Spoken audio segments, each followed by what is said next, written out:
What is up, everybody? Welcome to another episode of Limited Resources. This episode number 812. My name is Marshall. I'm one of your Limited Resources, and joining me on the line all the way from Denver, Colorado, it's Luis Scott-Vargas. Luis, I don't know how, but we're at the Sunset Show for Final Fantasy. I know you probably thought I was joking when I said that that's what we're going to be doing this week. I was like, bro, calm down. And I'm like, oh, it actually is now. Yeah, very weird. It does feel a little bit like we're having the set taken away from us a little too soon. I still want to play more Final Fantasy, but alas, next week we'll be doing the set review for Edge of Eternities, and off we go. So unfortunate a little bit, because this ended up being pretty darn good. We're going to talk about that, a bunch of cards, and more on the show this week. Before we get into all that, we want to say thank you to everybody who supports us on Patreon. That is patreon.com/limited resources. It's a place you can go to support your favorite content creators. Thank you for your support if you do support us. And if you're interested, you can check out the link in the description, and you get a thank you card and a sticker in the mail for doing so. We also are supported by Ultimate Guard. They make the best stuff in the business. That's right, all the way from the card level to the collection level, whether you're trying to put a sleeve on a card, put a deck in a deck box, put a selection of decks in a long box or a backpack, or if you're trying to protect your whole entire collection with binders and ways to organize them, Ultimate Guard is the best. They use top-notch materials and they have amazing designs, really well thought out stuff. The quality, it's there. You should check them out for sure. If you want to, it's ultimateguard.com to see their full line of products, and you can buy their stuff from your favorite online retailer or favorite local game store.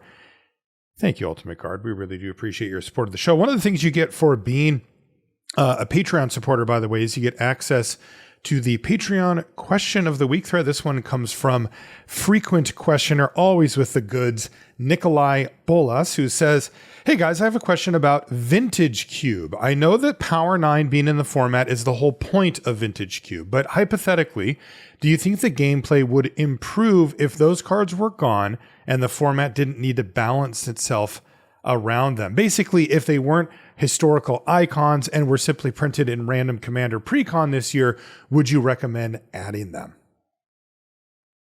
Well, it's not really a hypothetical. Mm-hmm. We have Legacy Cube and Modern Cube, and no one I play with ever wants to play those compared to Vintage Cube. So the answer is no, it's not. I don't think it would be more fun because we've done that and have chosen not to do more of that. I'm not saying that that's true of everyone, and I'm not saying that that what Nikolai is saying here is completely off base. There are definitely some people who would prefer to play a game with like the vintage card pool, but without someone drawing Black Lotus against the opponent who doesn't have a card like that. Mm-hmm. And that's Legacy Cube. But I'm not even just talking about the kind of like the cube server I play on. Magic Online runs these cubes, and Vintage Cube crushes the other ones in terms of popularity. Like it isn't close. So I think the public at large would rather just play with, the most cool, fun cards in Magic, which I agree with. I like the Vintage Cube. And to take it even a step further, we have multiple Vintage Cubes. Like right now I'm maintaining a couple different ones. One is like, I just call it the LSV Cube. It's just the normal Vintage Cube. The other is like the Power LSV Cube, which has Demonic Consultation, Time Vault, Initiative cards. And overwhelmingly on the draft server, people prefer to play the powered version. I think people who are they've bought into this like high barrier to entry format where you have to know a ton of old cards and you have to play these like pretty complicated games, and the draft is a lot more complicated. There's a lot of different directions to go. Right. I think those people do tend to want to just play with the best of the best. And, that has been shown time and time again, even among groups that aren't the most competitive, like it's not just diehard Vintage Cubers. The biggest evidence I have just is that Magic Online only runs Vintage Cube now. They've stopped running Legacy and Modern Cube for the most part because I would be willing to bet a lot of money that those cubes just do a lot worse. They're driven by the demands of the market. So if your playgroup wants to play the other cubes, you should play the other cubes. If you want to play the powered cube, you should play the powered cube. I think more people who will like the prospect of cubing want to play with the more powerful cards. If you really don't like that kind of thing, also regular limited, I think maybe more your speed too. And a lot of people like doing that. That's even more popular than cube. Though I don't think that's forever. I wouldn't be surprised if like cube is gaining market share over regular limited at a faster rate than it used to, though regular limited, I think, is still quite a bit bigger. Yeah, that would be maybe a little reflection of what we've seen with Commander, versus normal constructed Right. I mean, play. Commander crushes all the constructed formats now. So at start, that was the upstart, That's right. So interesting stuff. Yeah. And the market really has spoken. I agree with you. And Nikolai, I think that does encapsulate the gameplay aspect as well as the draft and the thrill of opening up a MOX and stuff like that. Let's do one last crack-a-pack here for Final Fantasy. Our first card out is Dreams of Laguna. Ended up being very good. A reliable playable, to say the least. Yeah, I mean, I like this card. I don't think I've cut a Dreams of Laguna in the last couple weeks from my deck. Yeah, they don't get cut. How about its ancient grandfather, as it's known in this set, Endwalker, which is Brainstorm? I do think Brainstorm is a playable. It's got a kind of low win rate, and I think in part because you just don't have that many ways to shuffle. But if in a deck with some good ways to shuffle, I found the card to be good. I like it the most in blue-green when you have like land cyclers or land searchers, like the green land cards that go shuffle your deck, or even world map, and that's a good way to do it. Otherwise, yeah, it's just a pretty replaceable card. Yeah, it's a low. It's interesting because Dreams of Laguna tends to outperform it because you can pay 4 mana for it sometimes, and also it's got flashback, and that's a big deal. Next is Mysidian Elder. I know you're not a particular fan of this one, huh? No, it ended up not being that good. I unfortunately, one of my favorite things to do in this format is to have black mage tokens out and black wizards and just pop them with a bunch of spells. I didn't really draft black-red that often. I mostly that was like a blue-black kind of style of deck, or sometimes black-white.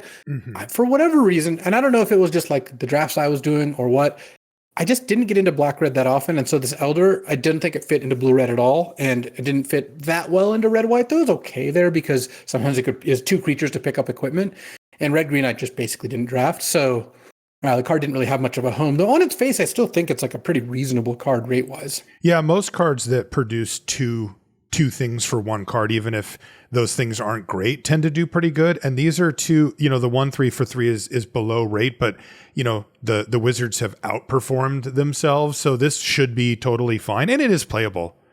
But I agree, it does need to be it's a little more narrow maybe than it looks on the outside. Next is Blazing Bomb, which you forced me to take numerous copies of for our draft deck. This card was a slow burn. It ended up being, I think, pretty good. I wouldn't really want to take any of these cards, though. Like realistically, there's not really a pack you could construct where these are your first picks, for the most part. How about Gubu Gardener? It's kind of in the same range of cards. Like it's a good card if you're in green, not really a reason to go into green. Yeah, we somehow are 5 cards in and they're all playable. Like you can put all these in your deck, but they're just not great. Next, same thing, Slash of Light, the white removal spell. Yeah, I mean, it's fine. It's a good card if you're in like blue-white or red-white. Those are the decks, or sometimes black-white if you've got a bunch of black mages, rods, or whatever, but not a card you're going to start with. Let's see if we can go the distance on this pack. Next comment, Ice Flan. I have that in the playable range. Yeah. I mean, it's hard to find a card that isn't playable in these sets. Like the average pack has 3 cards that you would never put in your deck or something, or you rarely put in your deck. Not that many more than that. But Ice Flan is also not a card I'm excited about. Yeah, you're not a big dessert guy anyway. Last comment is Heck Dies. I would say on the whole, Heck Dies underperformed a little relative to my expectations. Definitely. But still played it a bunch. It's not like I was like willingly cutting it or whatever. In most sets, the Heck Dies of the set is like one of the, if not top black commons in the like upper echelon of them, like, a top third of it or something. Heck Dies is kind of middle of the pack. And I think you can make a deck where you have sacrifice effects, the Phantom Train or Vane's Betrayal or what have you, and it like does actually do some pretty good work. But what it's missing is that I feel like, I don't know, due to flashback, due to the fact that there's lots of ways to draw cards, all that, just putting it in your random deck, like your blue-black deck, it just wasn't really that good. It's hard to miss out on the card because it gets a card when you play it, but it went from like, Virus Beetle in Kamigawa was like, yeah, this card's great. I mean, it had like ninjas and had all this stuff, but also just that was like a low card format compared to this one. It really hurt to get hit by that Virus Beetle. There weren't as many card draw spells. Here it's like, yeah, I'll discard Dreams of Laguna. Are you done? Like, all right. So we did go end-to-end playables on the commons. Can we keep the streak alive? First uncommon, Travel the Overworld. Ooh, I like this one. This would be my pick so far. Yeah, you're not going to find us saying no to a draw 4 very often, especially when you can make it cheaper. Next one is Summon Primal Garuda. That's the one that does 4 to a thing and then jumps a creature, and it's a 3/3 flyer. Fine card. It's not an exciting one. It's a little bit tough because the way that this card gets the most value is when you kill a thing they attacked you with, and then you start attacking them back with your +1/+1 and flying stuff and all that. So like you have to construct a scenario where you're getting attacked and you want to attack them. So it's kind of hard to get all the value because sometimes you blow up their creature, but then you don't really care about attacking them. And sometimes just playing this as a 3/3 flyer to like put some pressure on is not a very good play. No, it's only a 3-chapter saga, so you only get the 1 attack. Next is Exdeath Void Warlock. That's the 1 green-black 3/3 that gains you 3 and then can flip over into a big trampler later in the game. I like this one. It looked a little blah to me. Just when we saw it in like the set review, for example. But the more I've played the black-green decks, it is kind of what you want in those decks. It's just like a speed bump, gains you some life. And then late game, sometimes it's like a 7/3 or an 8/3 trample and you actually get to hit them. So yeah, I would still take Travel the Overworld over this. Pick one, pack one, but I think too. They're actually pretty comparable. Yeah, Exdeath, when it does flip, it's always like you can kind of sense your opponent like reading it and going, wait, what? And all of a sudden they've got a lot of power coming across. All right, we finally hit the edge of playability here and fell right off the cliff. It's Relentless X ATM 092. Yeah, this one I think is not very good. Yeah, it's just too, you read the card and it seems okay. But, in a world of enters the battlefield, in a world where there's a lot of really good removal, even the ability to bring a creature back doesn't really do that well. So, yeah, this is the first card I would say is not playable. Our last rare of Final Fantasy. I know I've got some hopes for this one. It is Louis Sua's Sacrifice. That's the blue instant additional cost to cast it. You can sacrifice a legendary creature or pay 2 extra mana. And it counters an activated ability, triggered ability, or non-creature spell for blue. Actually put this card in my deck and cast it a few times, but it's not a card you generally want to be doing that with. No, I would look at Exdeath, Travel the Overworld, and then of the commons, Dreams of Laguna is the one that would be the pick. Out of this, I would narrow it down to Travel or Exdeath. They go in very similar decks. You can definitely, I have played many decks with both of these cards in it. I would take Travel the Overworld for the upside and for the single color nature of it. Yeah. Well, you too? I mean, it's funny. It's kind of single colored, but kind of not. Because it's kind of 4 colors. Well, I think more 3 than 4. So there's 2 decks that I played this in a lot. One was the like Towns blue-green base that often had 3 or 4 colors, and the other was like Grixis that just ended up with like 5 or 6 towns and you cast this. And part of the reason actually I had this as one of the cards to talk about in the Sunset Show today. Part of the reason I think this card was a bit underrated is that people thought it was for the towns deck when it was like, you can put this in your blue-white deck that has 3 towns and it's like a totally fine card. It's totally fine. If you have a remotely stable board and you fire this off, like you can just sense your opponent's shoulders just going, oh God, sometimes it costs 6 mana and it's still pretty good. I don't know. Totally. And if you ever get to pay 3 or 4 for it or whatever, it just feels stupid. I love that card. Okay, so that's our last Crack-A-Pack. We're going to do the Sunset Show, and then we've got our previews for Edge of Eternities at the end. We're going to go over those relatively quickly because we're doing the full set review next week anyway. So it's not, we don't need to go into super detail, but just to get a little taste. So Sunset Show, Final Fantasy. If you could summarize the set in one sentence, what would that sentence be? For me, it was perfectly balanced, as all things should be. Oh, I see.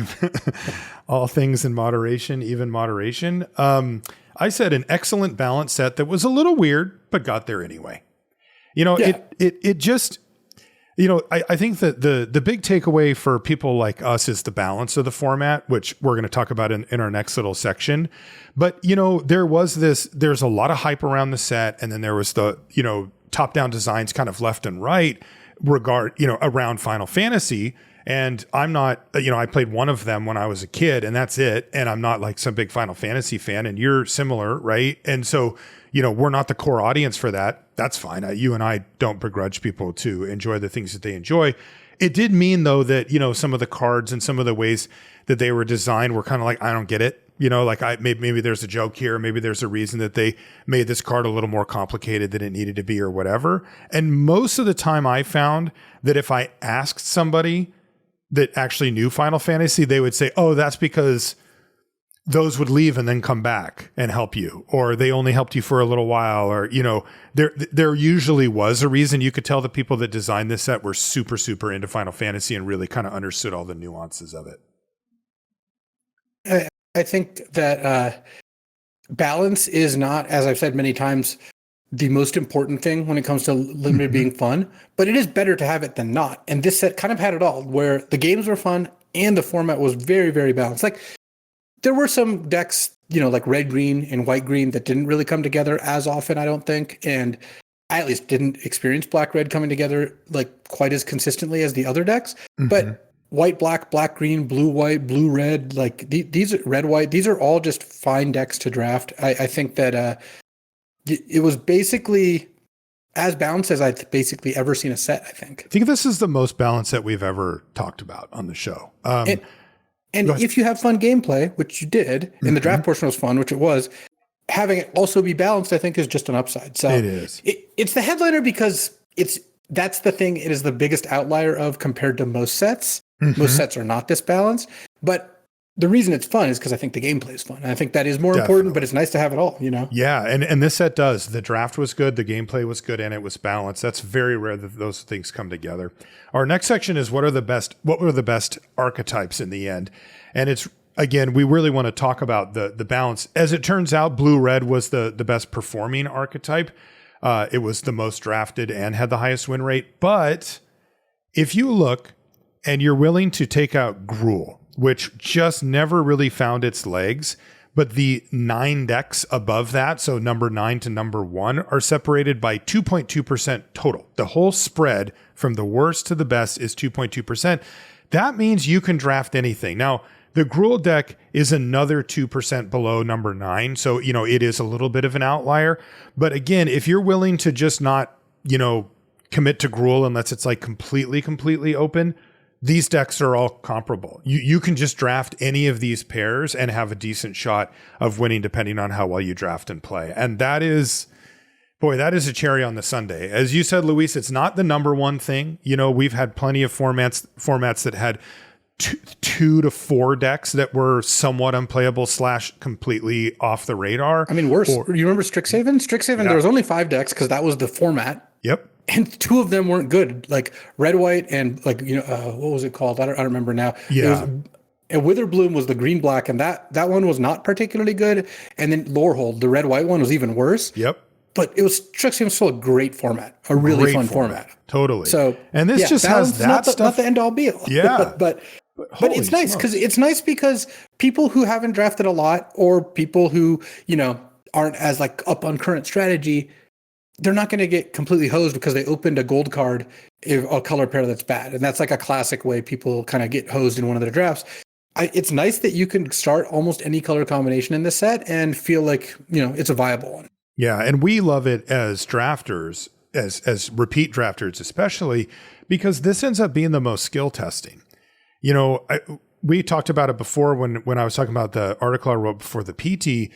But, there's these kind of milestones that we hit as drafters. And the one that we want to get to and that we want to get you to as our listeners, right, is the one where you understand all the archetypes enough so that if that is the thing that's open in your seat, like a good example is Simic, right? It has 55.5% win rate, but it's drafted the least out of any of the color combos. So it comes up less frequently than the others, but when it's there, it's right in the mix with everything else. You need to know how to draft it the 1 out of 10 times that you sit down, and that's the thing that's open.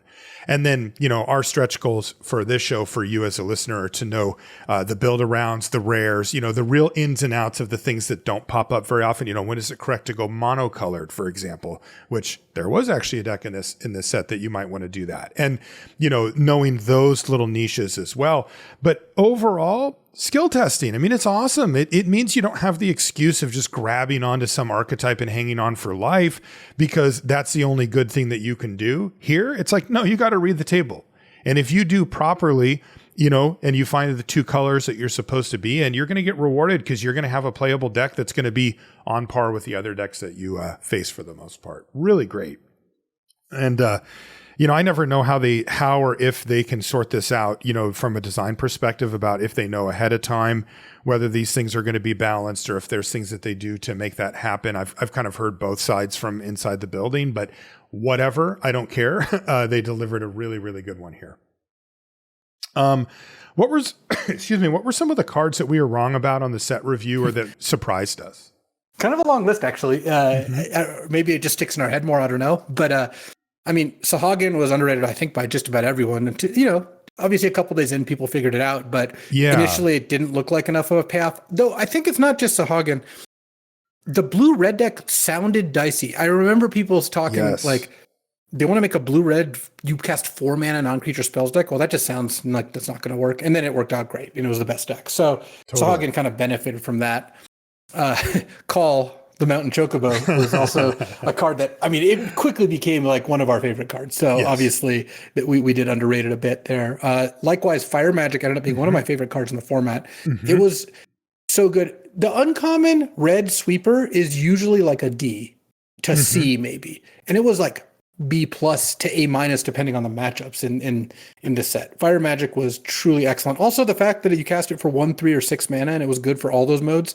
Sometimes they played a, Wyvern's Dragoon or Dragoon's Wyvern, and you're just 1 mana, you pop both the creatures.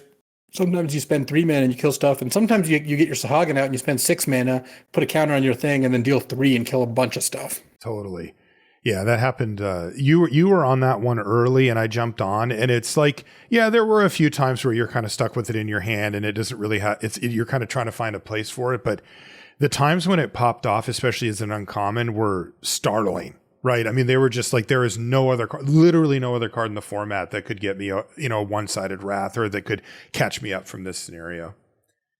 What about side quest card collection? Was like a pretty big miss. This looked to us like 4 mana and you don't go up in cards. You're just like cycling some cards.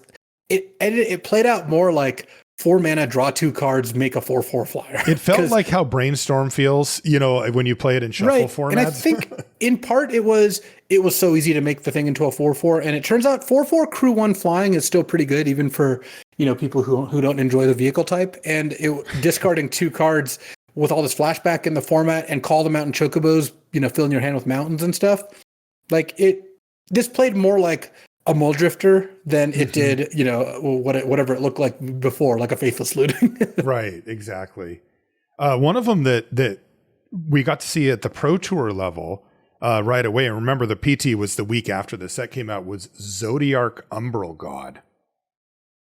And I remember you and I think Sam Pardee or somebody were talking about it real early about, no, you can actually do it if you open one up or if you get one in a position where you can still go mono black.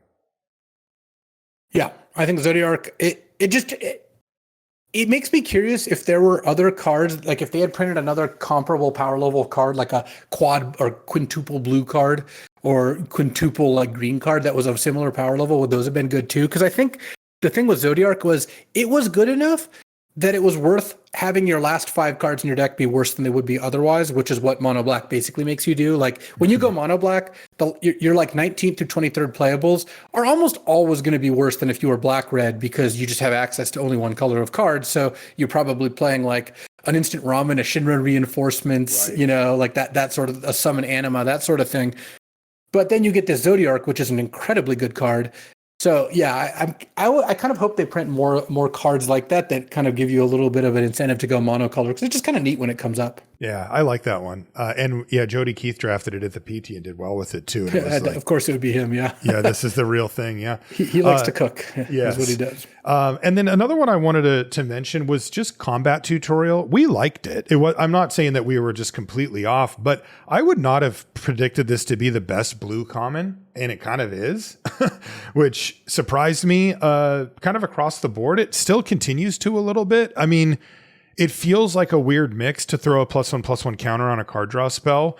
It feels like it's kind of tacked on, right? It's like, oh, here, have a counter. It mattered. It really mattered a lot. And even in a format that already had a decent amount of card draw available to it, combat tutorial still did really, really well.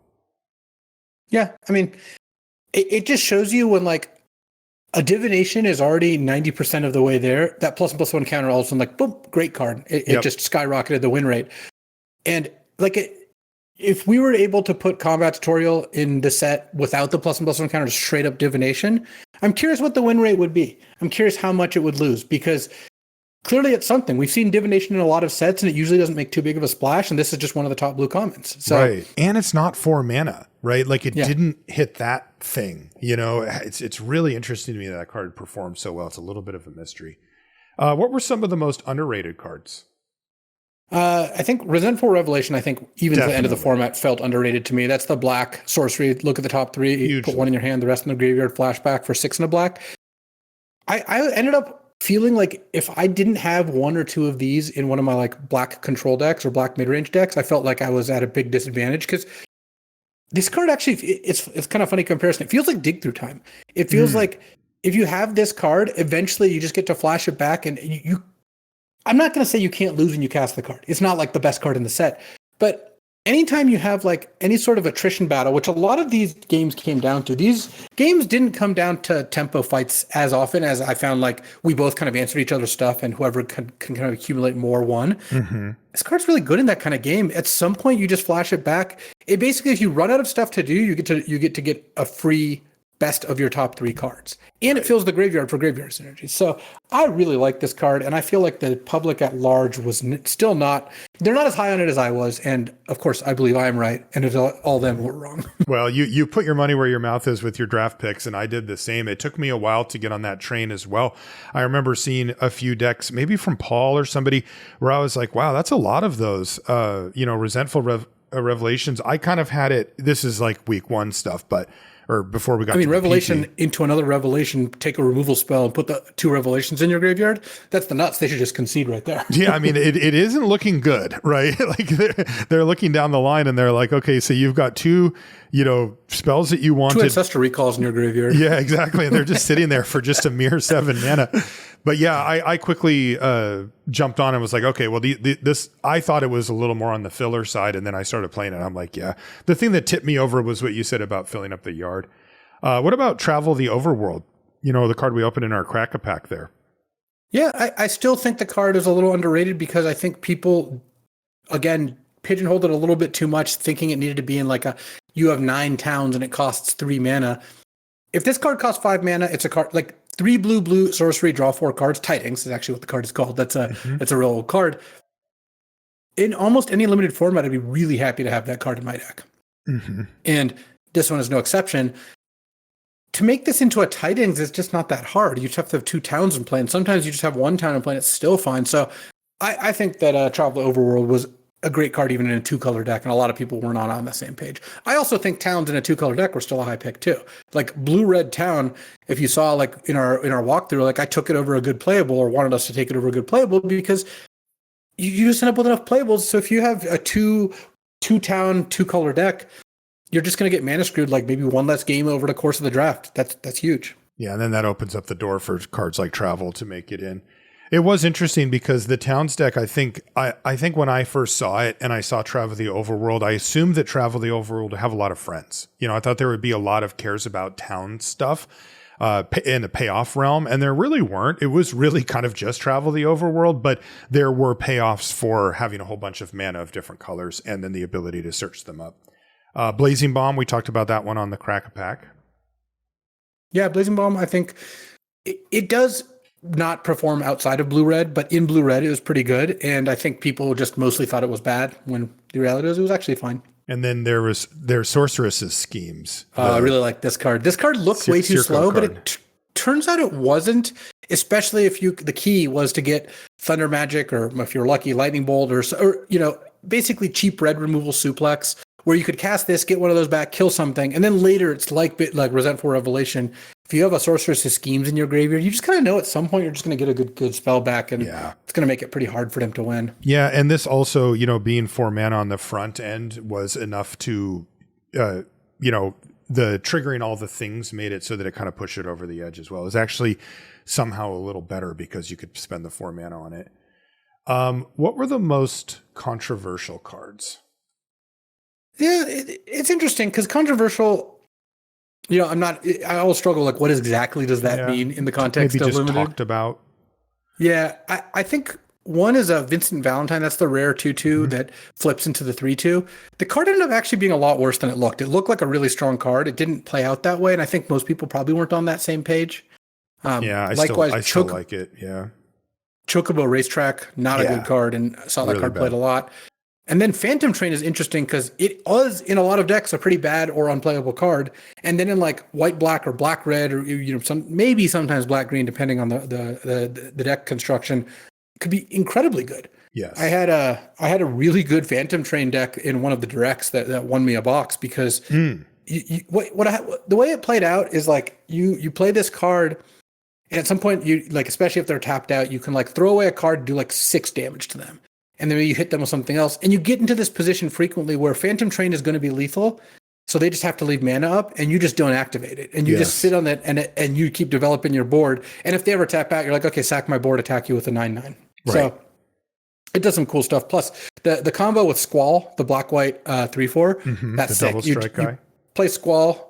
Attack, give it double strike, then sack Squall to it just to kill them. It's some pretty good times. That's nasty. Yeah, I always avoided the Phantom Train. That is exactly the type of card that I hate to play, because it's so all in. And I felt like I was always farming people who were who were just sort of thinking that it was free to activate it every turn. And then, all of a sudden your Ice Magic just as a bounce spell becomes excellent. You're just killing their stuff as you go. But I did lose to it a few times. I respect it. What card had your favorite artwork? Mine was... I like Saz Chocobo. Oh, you like Saz, the little baby bird. Domenico Cava. It was cool. It's we both picked Chocobos, actually. You picked our buddy Call. I picked my buddy Call, the Mountain Chocobo by Randy Gallegos, and I really like Chocobos. I remember them from the game when I played it, and they're just charming, and they did manage to nail that here as well. So I guess they won both of us over. This is an interesting one. I had a hard time answering this. What were the best build-around cards in the set? There's a few. It felt like many of these missed or were very narrow. Some of the cards that came to mind were Summon GF Cerberus, the one that doubles and triples your... Yeah, really good with realm sketching. You copy it, and then you have Go you play off. it, next turn you copy it, you have 3 in play now, and then next turn you're 5xing a spell, so if you have anything good, you can easily win. Yeah, and that one was easy to set up in the sense that it usually just went into that deck anyway, but overall, it wasn't such a great card. Side quest Raise a Chocobo was a, bird specific one that was fine. Yeah. So that was a midpoint between a quest, because it literally was a quest, and just you play this if you wanted a 2-mana 2/2 Chocobo. Exactly. And so that's not full build around. This one also I did flip this card once and it was incredible. I had somebody flip it against me. I was watching Woody play. He flipped 2 of them in one turn. It was stupid, but overall fine, I guess. And it's I don't know, calling it a full, it is technically a build around, but like you said, a lot of people just use it for stage 1. Is Sholta Rule? That's a build around. That's the blue mythic 6-drop that double flickers in a turn. Yeah. I had this card a couple times and it was always awesome. It's not the best card in the set, but if you can build around it, it can be pretty good. And you just have to land it one turn most of the time. So that was a good build around. Yeah. Another one that I don't know if it was a good build around, but it definitely was a build around was Edgar King Yeah, of the King of Figaro. Figaro. Yeah. Draw a card for each artifact you control. I thought that was good, though. I had a really funny time. My opponent played it and drew one card, and then I cast Realm Sketching on it and drew 4 cards because I was also playing artifacts. Oh, that's brutal. Checkmate. Yeah, maybe Realm Sketching is the best build around. Realm Sketching is a card that can big swings. It just reminds you that when they make a clone that can clone the opponent's stuff, it's a lot stronger. Like it is. I lost in a game I thought I could not lose because I'd played Arden, reanimate something, hit them, and they go Realm Sketching, copy Arden. And like it just kind of fell apart, and then they put something into play that like killed my Arden, and it was just like, oh well, yeah, that's there tough. we go. Would you consider Magic Tech Infantry a build around?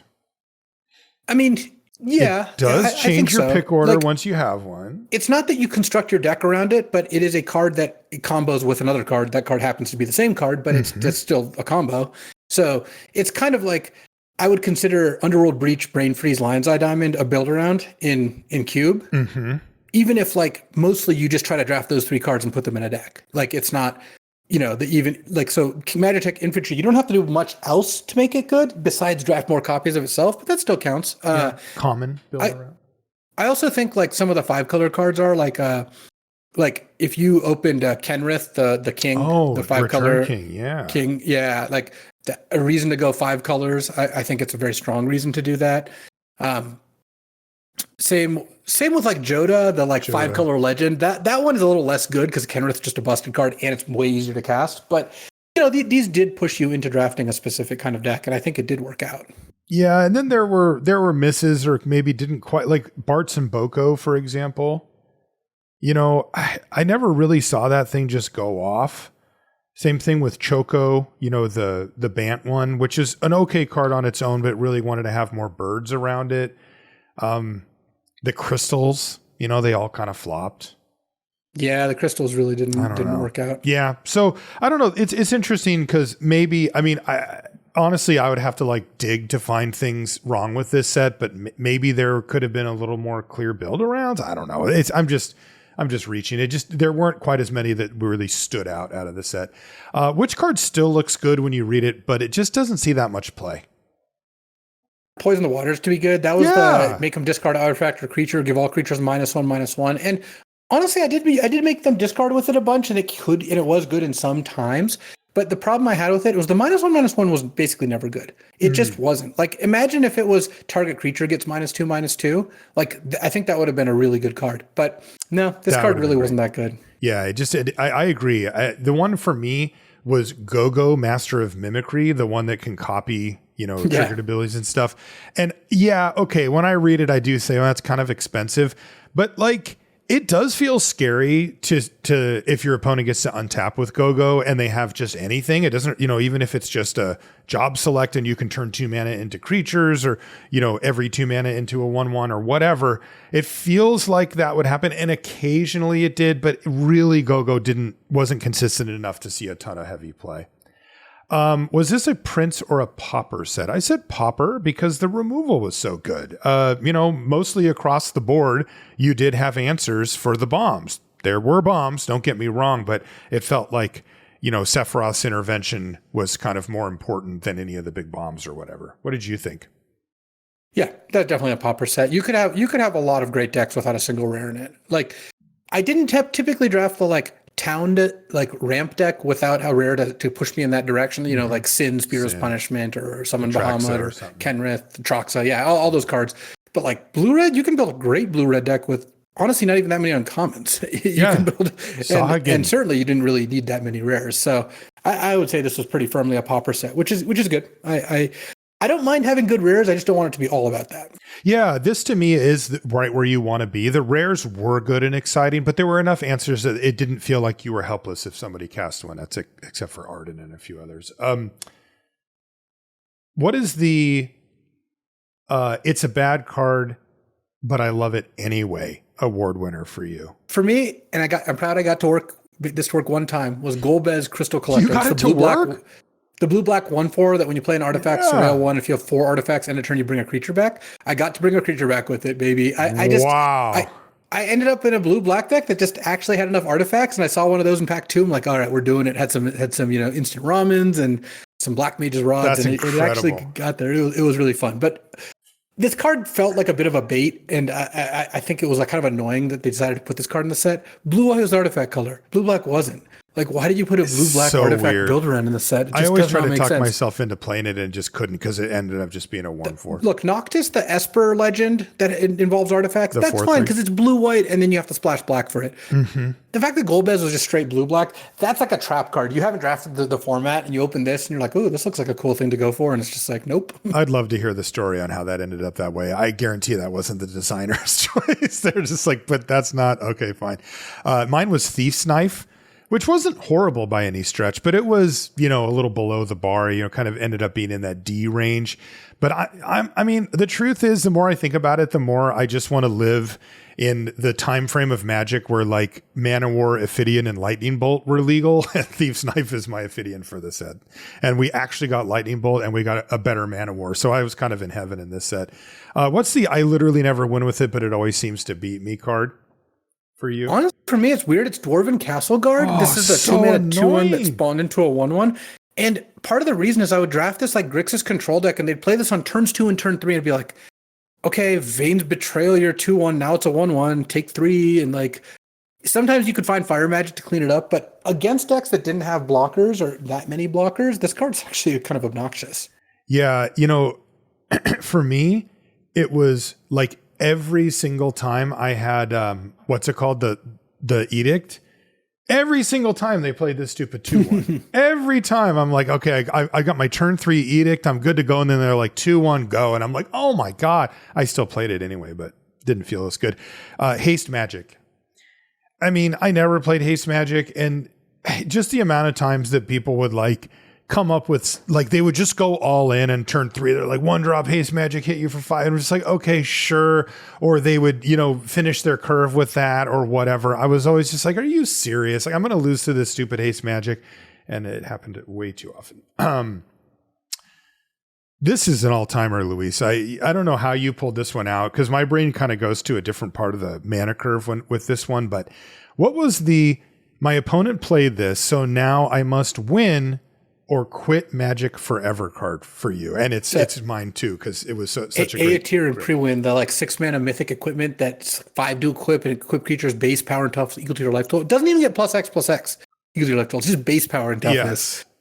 And my opponent played it once and I'm like, oh my God, are they going to equip it to that flyer and kill me? And then I was like, looked at the board, I'm like, no, I'm going to attack them and they can equip it and make their flyer an 8/8 and then they would die if they attacked me. So I guess I'm not going to lose to this, but I was really worried and it literally was going through my head. If I lose to this card, I'm going to be so mad. Yes, it's same. exactly this category. It is perfect. I always think of the cheap artifact for some reason, but this was 100%. I also beat this card, by the way. I never lost to it, but when it hit, I'm like, crack your neck and kind of like sit up in your seat because it's all on the line now. What was the biggest groan test? Maybe like the kind of overrun style card of the set. Boy, we've got 2 all-time groan testers here. Arden the Usurper was my number 1 card for what I wanted to open in sealed. We played a lot of sealed in this format, and it was that was the card that won me the most boxes for sure. They play it, they hit you with this big thing, they gain a bunch of life, they probably got a good ETB, they put an Ice Flawn into play or something, and like, even if you kill Arden, the game's just over. And then, of course, you put a great answer, which is a literal overrun. The best overrun maybe they've ever printed in Magic. Chroma's Will. I remember when I was telling you about this card because it was on the bonus sheet and looked all goofy. You're just like, yeah, whatever, this card. Yeah, you're like, no, this is like an A. And you talked me up to it. I remember being like, okay, no, you've convinced me. And then somebody played it against me and I'm like, this is just stupid. Like, this is the most frustrating end of like what would have normally been a decent Magic game ever. Like, just these 2 cards right here are like all-time groan testers. Seriously, if we ever do a show where we try to pick the best, like top 8 groan tests of all time, these will be in contention, no doubt about it. Chroma's Will should not be in this set. I just like, it is such an unfun way to end a game, even if you're winning with it. Yeah, it's a crazy card. What was the most frustrating bad card to lose to? Air quotes on bad card, but maybe a card that you won't miss playing against or just annoyed you. For me, it was Tifa's Limit Break because I don't think it was a very good card, but I did lose to just randomly out of nowhere and be like, ugh, that's dumb. Yeah. So I actually lost to Tifa a couple of times. Tifa herself. Right. Not a very good Magic card at all. But I did have an opponent play 3 lands in one turn that I didn't know was coming, and they got it was 16 power by the time it came over. I'm like, okay, you got it, you know. The other one for me that I found really annoying, but this is more meta annoying, was Zodiac. But not in mono black. This is people that are like just jamming a Zodiac with a bunch of other lands and colors and stuff. And when it hits, it's like really good. It's very difficult to deal with having indestructible. You lose a bunch of your board. It's huge. And but the thing is, if you're playing mono black, I'm like, yeah, you earned it. You did it, right? You took a hit and you did it. For some reason, people were just throwing this into other decks. I had it happen 2 times in the format where they were playing it in like multicolored decks. And I'm like really annoyed because I'm like, that air quotes shouldn't happen, right? They're not supposed to be able to do it. What was the bombiest bomb? The card you hope to open, pack one, pick one in your sealed pool, or open in your sealed pool, or open, pack one, pick one for your draft. I will note here, by the way, that the top 3, I looked it up. We pick these, but I always like to look on 17 lands just to see what actually happened. The top 3 are actually all off the bonus sheet, which I don't know how we feel about that, but the 3 best cards in the set were all from the bonus sheet. Anyway, what's our actual answer?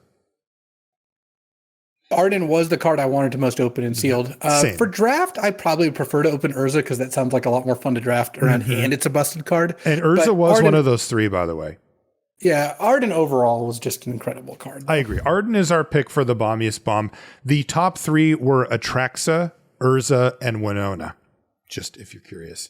What was the best common for each color? For white, it was White Orosite, just straight up. For blue, I actually took Dragoon's Wyvern. I think you'll fight me on this one. It was Combat Tutorial on 17 lands with Ice Magic also being up there. What's your pick for best blue common? I think at the end of the format, probably Combat Tutorial was the card I think was the best one to take. But Wyvern, Combat Tutorial, Ice Magic, and Sahagin, I think are all pretty close and depend on what you've got going on so far. Blue is stacked. So if pick one, pack one, I'm on Combat Tutorial, but like 5 picks in, I could easily see taking Sahagin over it or the Wyvern over it, depending on what you were doing. Yeah, Wyvern didn't have that many synergies, but boy, it was good at doing what it did. Which is, stabilize your board, apply pressure, etc. Black was Sephiroth's Intervention. That did end up being the best one. Sometimes it's the cheaper and more flexible option, like Vein Treachery or whatever, but it wasn't this time. It was Sephiroth's Intervention. Thunder Magic for red, that was pretty clear cut. Suplex was good too. And it wasn't actually second though. Second was the mythic Call of the Mountain Chocobo. Green, Town Greeter was my pick, with Summon Fat Chocobo being second. Where were you at on green? Chocobo Kick was the other, notable. I actually think Grave Titan ended up being the best green common, but Town Greeter was also very good. Very Pretty happy with either of those. Yeah, very, very close. Those were really good cards. What was the mythic uncommon for this set? I wouldn't say that there was like a windmill one. The one that I really liked was Summon Fenrir. That card really performed well in the decks that I drafted a lot. And the one that I would give respect to because I never wanted to see it was Dragoon's Lance. That card, I lost a lot of games to Dragoon's Lance. So to me, it'd be one of those 2. Maybe Choco Comet would be a notable, but what would you like? I like Choco Comet. I mean, Choco Comet is... I just found the card not only just on its face to be incredible, but if you have like Sorceress's Schemes and you can get it back, like that can end up being really strong. That was one of the cards that if I had it Comet, the Schemes would like shot up in my pick order. Okay. Yeah, Choco Comet also sounds like a great like dessert item, right? Like if I was at the store and I texted you and I said, "Hey, you want me to get you a Choco Comet?" You'd be like, "Yeah, give me a Choco Comet." Definitely. What's the worst card in the set? The biggest blank, the most last picked. One that I always saw that I was just like, let's just say it personally bothered me, was From Father to Son. Yeah. Not just because of the vehicle stuff, but also just because it like didn't really fit. Like it felt like it was made for another format, I guess. Yeah, I think that Stolen Uniform actually bothered me more because it was an uncommon, so you saw it all the time, and no one ever picked or cast it in the history of the format. I don't really understand. Never saw it cast. Yeah. I mean, and by the way, these both also are reprehensibly bad cards. Which was the most, this is, you already kind of stole the show, I think, with the other, but we'll see if you came through again with which card was the most begrudgingly playable. I had two entries, some in GF Ifrit, which I really was not playing much at the end of the format, but if people you needed another playable, early, it was playable. And then Commune with Beavers, that was a card that, it was like, if I ended up a card short, I would, and I had a creature heavy deck, I would play this card. But there's a lot of reasons why this card really didn't work that well. Among them being the town deck had a lot of tap lands. You had to have a very high creature count. The decks that would want this, like the black-green self-mill, would rather just play another creature instead because they care about what they're like milling with their Shinra reinforcements and town greeters. You don't want to mill Commune with Beavers. You'd much rather mill a creature so that your final days could end up making more tokens. Those are really good. You still got it, Luis. Is there a card you'll miss drafting? Fire Magic. Fire Magic was fun. It was a flexible instant speed sweeper. A lot of play to it. I loved they attack with 3 creatures and you just chump and then cast Fire Magic end of turn. And unfortunately, they didn't usually play a creature post combat when you block their 4/4 with a 2/2 and their 3/3 with a 1/1. But sometimes they did, and sometimes it was fine even if they didn't. So it was a fun card. I liked Ignis Scientia, which it's funny because, it's a good card. Like it goes and gets you a land, sometimes a town, whatever, and puts it on the battlefield. And it rarely missed, if ever. But the funny part is the activated ability was fine. Like it did some things in the format, getting the flashback or something like that. But for whatever reason, people just use removal on this all the time. It has this thing where they're like, oh, it did the thing, I'm going to kill it. And I was always like, I wasn't really going to activate that until I had nothing else to do because it's kind of expensive to get going and it's just a marginal benefit. But people every time I played it, got a land and then they used a removal spell on it, I'm just fist pumping, right? I'm just like, yes, come to the dark side. What was the LSV-est card and the Martialist card? For me, I selected Dreams of Laguna. Oh man, you abandoned Combat Tutorial? I did like Combat Tutorial. But I cast a lot of Dreams of Laguna in this set. Yeah, that is a very loose card. You spend a bunch of mana, you don't accomplish anything on the board, you're up a card at the end of all of it. What is there not to love? Yeah, that is right up your alley. For me, this was the ultimate no-brainer. It was Jill. The best Mana War. I mean, they keep upping the range on Mana War, but Jill is truly next level. Definitely one of my favorite cards of recent memory, and it really did just remind me of playing with Mana War, so Jill. I also really love that it's just called Jill. They have some of the most, the card that I liked prior is called Ignis Scientia, and this card's called Jill. What was Marshall's soapboxiest card? What could that be? Yeah, I talked numerous times about the equipment and the vehicles in the set. And, they actually, I think I made it clear, but I think that they work. It's funny because they're actually in a pretty good place. Basically, crew 1 on a vehicle is kind of what it needs to be. And then equipment that is also a creature is kind of where you want to be. Those don't really remind me much of those card types, which was kind of what I was soapboxing about. But to be fair, they are interesting cards and they worked well in the set. So no complaints about that part. It's just a little bit isn't this just a creature? What card do you still have to read when it's cast against you? I shouldn't have to because I covered a Constructed Pro Tour that has a bunch of this, but I just always double check it on Vivi. I'm like, when can you do this? What triggers it? How big does it get? Who takes what damage? I just always double check it. What about for you? Wandering Minstrel, the blue-green town payoff. I'm always like, okay, the 5 towns, great. It makes a 2/2. When does it make this thing? How much does it cost to overrun? I haven't lost to this card. I've played against it a few times. It didn't end up being that good, I don't think. Yeah, I was talking to Paul on the weekend. I actually got to hang out with him down in Vegas on the weekend, and we were talking about that. It strangely doesn't pump itself. Yeah, thanks for the invite. Yeah, you were invited. When you overrun, it doesn't get the ability, which I didn't even know that. But it doesn't? The Minstrel itself? Yeah. That's what Paul said. He almost lost a game because it didn't. And he's just like, how did this happen? I guess I haven't even read the card close enough. Yeah.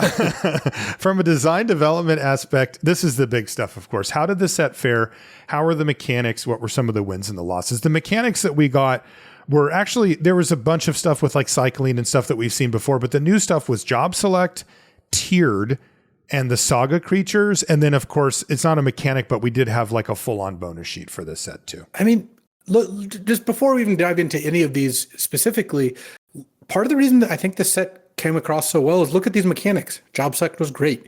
Tiered was great. Saga creatures actually played great. I was a little skeptical of the saga creatures at first, but I think they played out quite well. Played out really well. Yeah. Those landed in a really good place, like power level wise and and gameplay wise. So that's kudos to the design team. That was good because I mean they fixed equipment. Like they finally and they fixed equipment. Job select is even better. Yeah. I thought like the saga creatures were going to be like, oh, you only get one attack. This isn't good enough. But it was actually like, first of all, there was a number with 4 chapters, like like the summon fat chocobo. Mm-hmm. They attack you with it the first time. You're like, oh, so if I take it. Then I have to take it again? Okay, I should probably just trade or kill this thing off now. And just having all your mechanics hit is a great way for your set to end up playing out well. So yeah, Job Select nailed equipment. Like I would not be surprised if Job Select came back. Maybe not the exact same name. They might want to do something a little bit different because this one had it was a little bit specific with like it gives it a creature type and they're heroes, and that wouldn't fit maybe for all sets, but they've been trying a lot of different things to like make equipment stick. Mm-hmm. You remember when they had a bunch of sets of like this, they auto equip for free the first time you play them, right? And that worked out okay. But Job Select felt really good. You're only netting a 1/1 at the end of the day, except it got equipped, so you kind of got the equip cost for free. And then when you traded off your very reasonably costed 3 mana 3/2 or 4 mana 4/3 or whatever, 2 mana 2/2, you were left with like equipment that was a little expensive to equip, but actually still did something. And that's like a perfect place to land. So A+ on Job Select. That one will be back. Tiered is just kicker with a slightly different implementation, just like every mechanic, but it played out well. And honestly, even some of the ones that looked a little sillier, like Ice Magic and Thunder Magic with like the Blizzaga for 8 mana. You sometimes cast it for 8 mana, and it was relevant that you did. It was not bad that you did. So I thought those were great. I love bonus sheets still. I still think that like having the best cards in the set be on the bonus sheet is undesirable. But I said that even March on the Machines. But I would rather have a bonus. I'd rather have a bonus sheet where that's true than no bonus sheet. Because bonus sheet sets. I mean, look at I know it's not like every set with a bonus sheet we loved or whatever. But like, look at some of the sets that had bonus sheets that really heavily impacted the format. March of the Machines, the Brothers War, this set, and I thought it was a pretty big edge to all those sets that they had all these cool cards. Plus, I just hope they put Loris in another set like as a bonus sheet card because that's just one of the most fun cards to draft around, especially since it's not as good as it used to be in Vintage Cube at this point. So getting to draft it again, like it was my favorite card in Ikoria and my favorite card in March of the Machines to draft around. Yeah, I love bonus sheets, and I agree with you about the power level at the top end. Maybe stealing a little bit of the thunder from the main set, but I would rather have it than not. Yeah. And then like the other mechanics, like the 4-cost spell matters, I think worked out quite well. Like one of the things they really liked about how they did is not that you played a 4-mana spell. It was that did you spend 4 mana on the spell? So they're able to put cards like Dreams of Laguna in the set or Thunder Magic where they were actually cheap cards. Because part of the concern everyone had going in is like, you're supposed to play 10 cards that cost 4 mana. That doesn't sound like a way to win a game of Magic. Right. But it turns out you're supposed to play like 5 cards that cost 4 more mana and like 5 cheap cards that you could then spend 4 mana on if you needed to. Or wanted to. So and they really nailed it with the payoffs because that's a very difficult thing that we've seen them struggle with, and they nailed it. And then so just kind of wins all around, really. I think that this was a very successful set because the mechanics all landed. Yeah. What did the format teach you, any way that maybe it made you better at Limited or that you taught something? I mean, for me, it was eye-opening in the sense that, this is the first really like different crossover set that we've had. Like Lord of the Rings still felt like Magic. This is like something completely different. And it's something that didn't hit me as a player. I'm not a Final Fantasy guy. So, this was like one of those ones where I'm like, okay, this is the next era of Magic. Right? Like this is happening. We are going this direction. This set sold like absolute nuts. So this is not going away. It's just a matter of which IPs and when they will be partnering with and how that will go. And so, this is kind of a hold your breath moment for an old school player like me and for you, Luis, where we're like, is this our game jumping the shark? Right? Is this where it just got weird and they kind of lost the script? And the answer is no. Like, the cards were good. The set was good. It was balanced. It was fun. All those things. And I didn't really care that much. And it didn't feel that out of place to have the Final Fantasy stuff. It just didn't for me. Emotionally, I didn't feel like the game was compromised. I was like, whatever. I didn't really care that much about that part. And it makes me way more bullish on future crossover sets. Now I'm kind of like, yeah, bring on SpongeBob. I don't care. Like as long as I keep making really good sets like this, I'm in. Well, I think there's two components to it. One is that the most important one, I think, for us is that the cards played well. Like we're willing to forgive a lot. The other, and this is where I disagree a little on the SpongeBob thing. Final Fantasy is a card is like an IP that mostly fits very firmly within where the Magic's bounds. And they had some weird stuff going because they were trying to encapsulate 16 games or whatever over a period of 25 years or more. But I think for the most part, like you pick a random Final Fantasy card. Would you have expected to see that art of a card in a Magic set, not knowing what the flavor was? And the answer is yeah. Like these all looked like Magic cards, So I think SpongeBob would be a little harder to kind of pull that off. Okay. But I agree with you. This made me a lot less concerned about Ultimate Universes Beyond sets. If the cards play well, they play well. I will say it's going to drive us nuts. Don't forget that we're coming up on Spider-Man, where the cards will be called different things online and in paper. And that I don't know how we're going to handle that yet. That is going to be a tough pill to swallow. What grade would you give Final Fantasy? Oh, one sec. On my takeaways on this set. Sorry. I think that any mechanic can work well if they get the numbers right. Game design is a skill. When you have more skilled game designers, doing things, you're going to get better results. Not to saying I have no idea who worked on the set or who didn't. I'm just saying it's a job that does take skill to do. And as you can see, there's different results based on how well people did the job. And in this case, the mechanics have the numbers needed to make them work. It's not just luck that things work. And it's not that you don't have reasons for choosing these numbers. The numbers matter.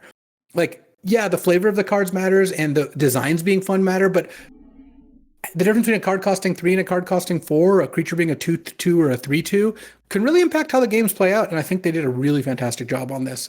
They really did. And I think overall, my takeaway is that I don't know what the process was. Again, I don't know anything about any of the people who worked on this. I haven't looked at the rosters or anything. I'm just saying whatever went on to make this set, they ended up with a very polished version of it. And I'd love to see it land like that again. Yeah, they really did stick the landing, and that's the hard part. And it's interesting to hear that from both of us. I think just because that extra effort was put forth to get the flavor and everything down, and that missed us in many ways.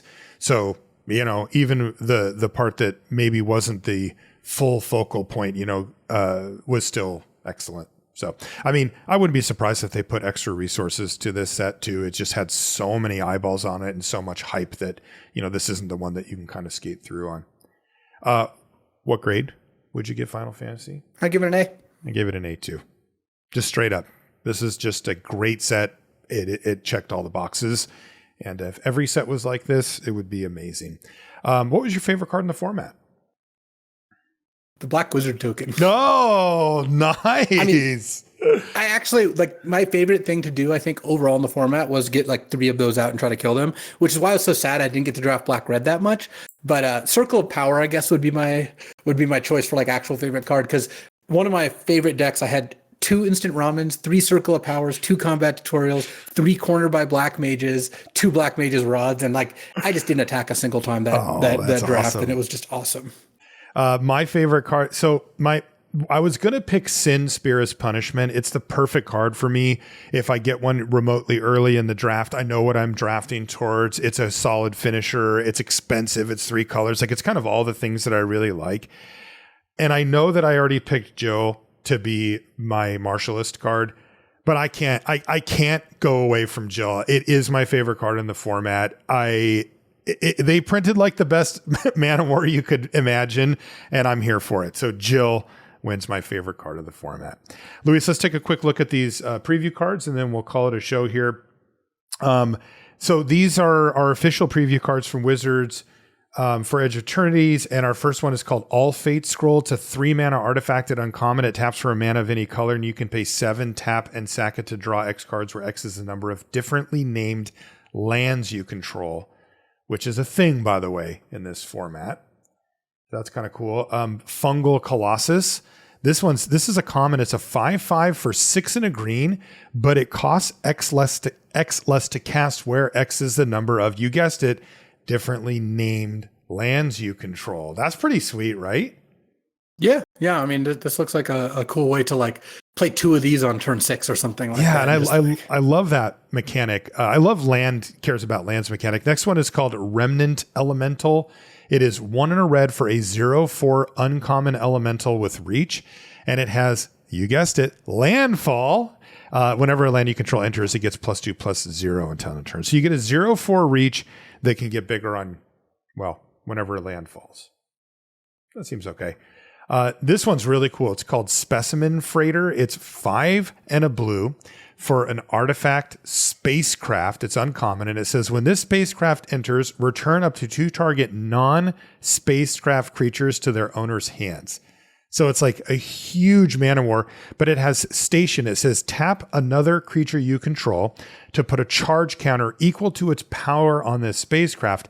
Station only as a sorcery, and if it's an artifact creature at 9 or more station things. And at that point, it's a 4/7 flying that says whenever it attacks, target defending player mills 4 cards. That is a sweet card. Yeah, I'm not surprised that you're into it. 6 mana, double bounce, and then try to mill them out with a 4/7 I'm surprised that you're into the spacecraft type. It shares some similarities with a class of cards that you seem to not be enamored with. No, I love spacecraft. Yeah, no, okay. I'm in for it. Survey Mechan is 4 mana for a 1/3 uncommon artifact creature robot with flying and hexproof. And you can pay 10 mana and sacrifice it to do 3 damage to any target. Target player draws 3 cards and gains 3 life. This ability costs X less to activate, where X is the number of differently named lands you control. There's a sweet little payoff there. The question is, do you block with it if you're getting anywhere close? And the answer is no. And then a card you mentioned earlier today, kind of coincidentally, Luis, is back. It's 1 and a black for a 1/1 insect. It's common. It's Virus Beetle. Just a literal Virus Beetle. Literal Virus Beetle. When this creature enters, each opponent discards a card. So a cool look at some of the weird stuff and then some of the more baseline stuff that looks like it's going on in there. And we're going to be diving into that next week on the show. Thank you so much for hanging out with us and for saying goodbye to Final Fantasy. It feels a little soon and it will be missed, but it will have a great legacy behind it. An A from both of us going forward. If you want to find us on social media, I'm Marshall_LR and Luis is LSV. You can find everything related to the podcast at lrcast.com. We want to thank our Patreon supporters as well as Ultimate Guard for supporting the show. Thank you. We really do appreciate it. And with that, we'll see you next week. So Edge of Eternity's part of the reason I'm looking forward to the set is because it's, space themed, and 2 of my favorite, books/series/ games are heavily space themed. And so I just wanted to give a quick plug for them because one is The Expanse. It's a book series, but also was a show on Amazon Prime. And I guess Jeff Bezos literally liked the show, so he gave it even extended how many seasons it was going to be. And it's really good. Both the book and the show, I think, are awesome. It's about kind of like space exploration and space politics. It's like a, kind of like a space drama, but I think it just is really, really well done. And then, of course, Among Us, the game, which I know that you were a big fan of, Marshall, kind of got you through the pandemic too. I was a big fan of watching you play it. Yeah. I know. I was going to say, I don't know if people know this, but we played Among Us every single night for like a long stretch in the pandemic. Marshall was there because we played on Discord, watching the game on Discord, but never playing or saying a word. I was actually awesome. Listening even more because I was working on my watch stuff. Yeah. I talked to you about the games and stuff. It was totally. I knew awesome the game, and I sometimes still see the people that you played with, and they're like stars to me. Like I saw Phalop at the PT, and I'm like, that's him. I think that's him. And I actually texted you to see if it was him. Yeah, if for those who don't know who Phalop is, Phil Lee, he's actually a pretty well-known Magic art dealer. He works with a ton of different artists and the people who do art, but he recently just qualified for the Pro Tour because he's actually also good at Magic, but he was incredible at Among Us. He actually was part of multiple of my favorite Among Us moments over time. And of course, Scott Siever, who's actually a really well-known poker player. There was a game where the two of them were imposters, and the game kicked off with them accusing each other of killing someone. So and if good. you've ever played Among Us, that's like incredibly hard open to win, and they won that game. So I got to give credit where credit's due. But yeah, Edge of Eternities looks fun for me, even additionally because I really do like that setting. So I'm looking forward to it.